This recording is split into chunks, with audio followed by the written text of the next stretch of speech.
Greetings, greetings, greetings, brothers and sisters, greetings. In other words, peace and blessings, peace and blessings, peace and blessings to you sincere brothers and sisters, man. I hope that you guys are truly, truly edified by tonight's word. And the name of tonight's word is going to be called Gun Violence Epidemic. That's the question of the night. That's the question of the year. That's the question of the century, man. Gun violence epidemic. Do we have a gun violence epidemic? That's the question. And in this word, we're gonna talk about it. But before we get into this word, we must acknowledge our Heavenly Father, Yahweh, through His only begotten Son, Yahushai, for allowing this word to come out. And, let's just get right into it, man. Is there a gun violence epidemic? I would have to say, yes, it is.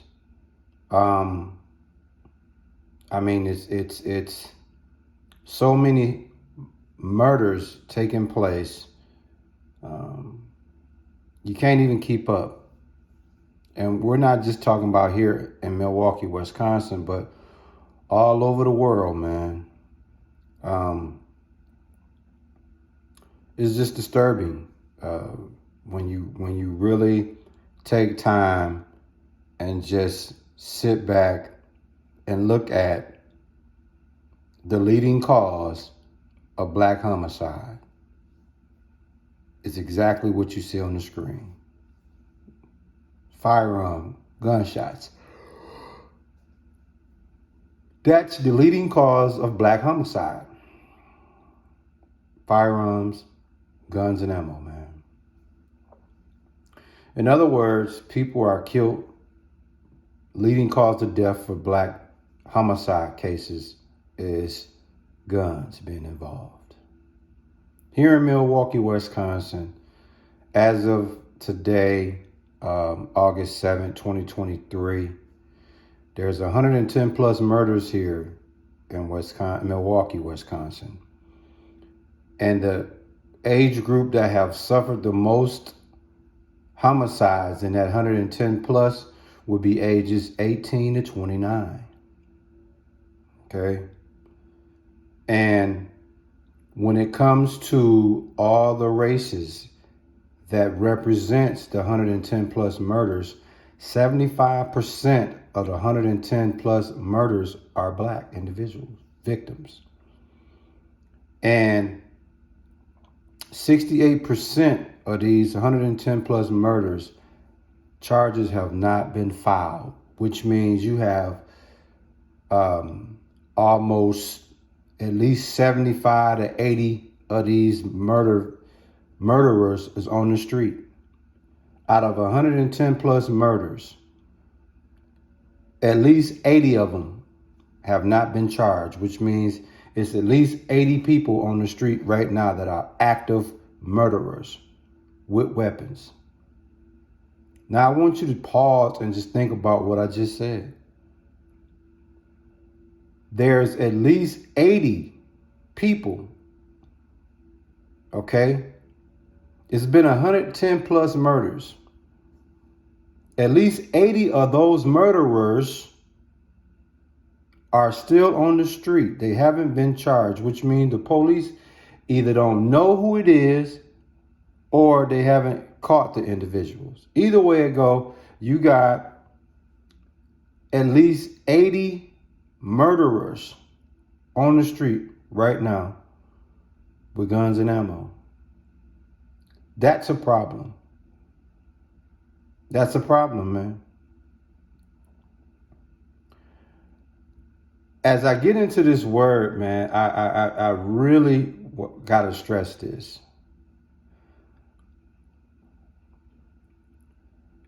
We know that just based off the senseless violence that's taking place all over the world, the glamorization of gangsters and guns, gang banging and guns, the glamorization of it all, it's the biggest how can I put this, man? I'm trying to word this in a way where I can keep this in its proper context. It's like they say you live by the sword, you die by the sword, right? We're going to talk about that too. But my point that I'm trying to make before I get into this word, brothers and sisters, these guns, man, is ruining people's lives by either incarceration or by way of death. But these guns, this gun violence is a serious problem that needs to be addressed, man. Now, the way I see it, if you take away the guns and ammo, which is what you see on the screen, if you take that away, man, the problem is solved in regards to gun violence epidemic. No guns and ammo, no homicides. Simple and plain.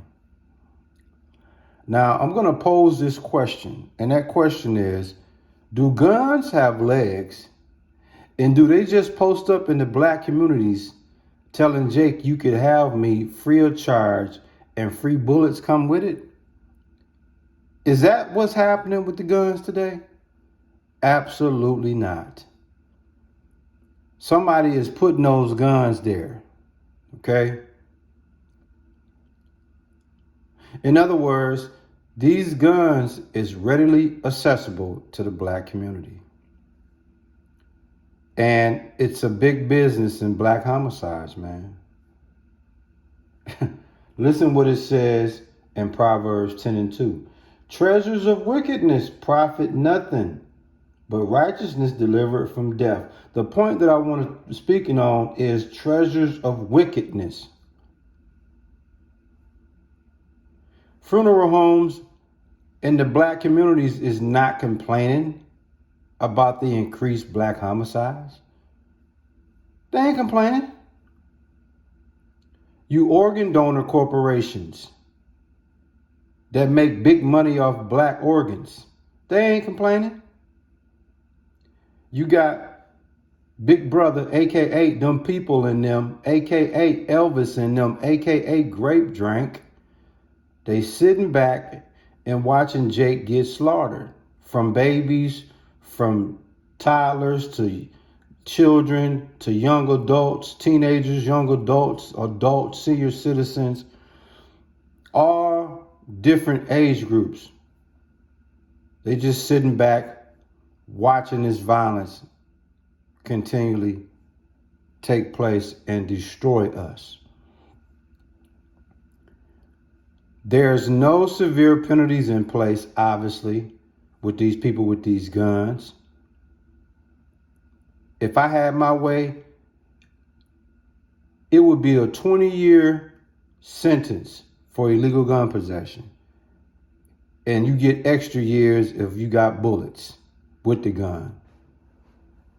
Illegal, okay? Not those that have registered their gun and they have a right to carry a gun. We're talking about illegal gun possession. And a lot of these people that's out here with these guns have them illegally.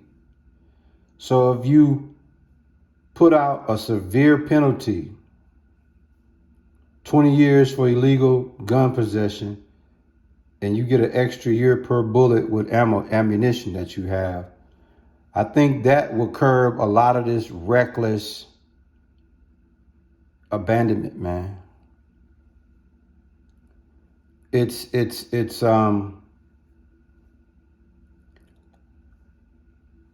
I just have never really seen this before, man. An 8-year-old just got killed earlier today, or last night in Chicago.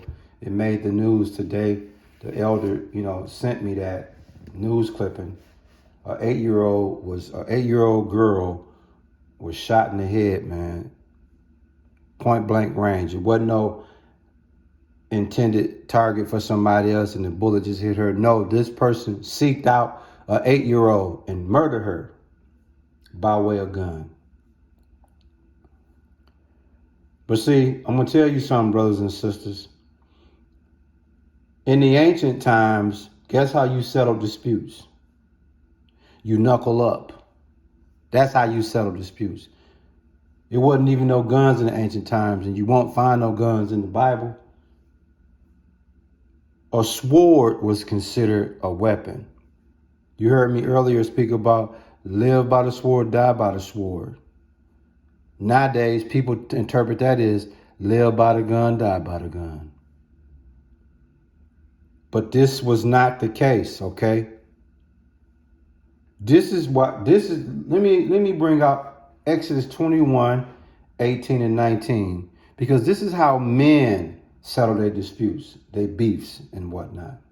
In Exodus 21, 18, it says, and if men strive together, aka fight one another, and one smite another with a stone or with his fist, and he die not, but keepeth his bed, verse 19, if he rise again and walk abroad upon his staff, then shall he that smote him be quit or be acquitted. Only he shall pay for the loss of his time and shall cause him to be thoroughly healed. You see that? So when men had a dispute, they knuckled up, man. They had a fist fight. Okay? And if that man, if the loser didn't die, but he was able to keep his bed and he was able to overcome this fight, the injuries and whatnot, you was acquitted of that beating. Only thing you had to do was pay for the loss of the time on his job and give him time to heal. That's not happening today, man. You look at a person the wrong way, the argument ensues, pow, pow, pow, gunshots. Or in traffic, road rage. Soon as y'all get to talking crap to each other, guns start flying. It's just, if you take away the guns and ammo, problem solved, man. I'm telling you, man. It's so much more I wanted to speak on with this, man, but it's just spiritually whooping me, man, to even talk about this, process this, and not be upset, man. When you look at all these people dying to gun violence and ain't nobody doing nothing to get these guns off the street, man. It's getting worse and worse and worse and worse and worse. Sickening to my stomach, man.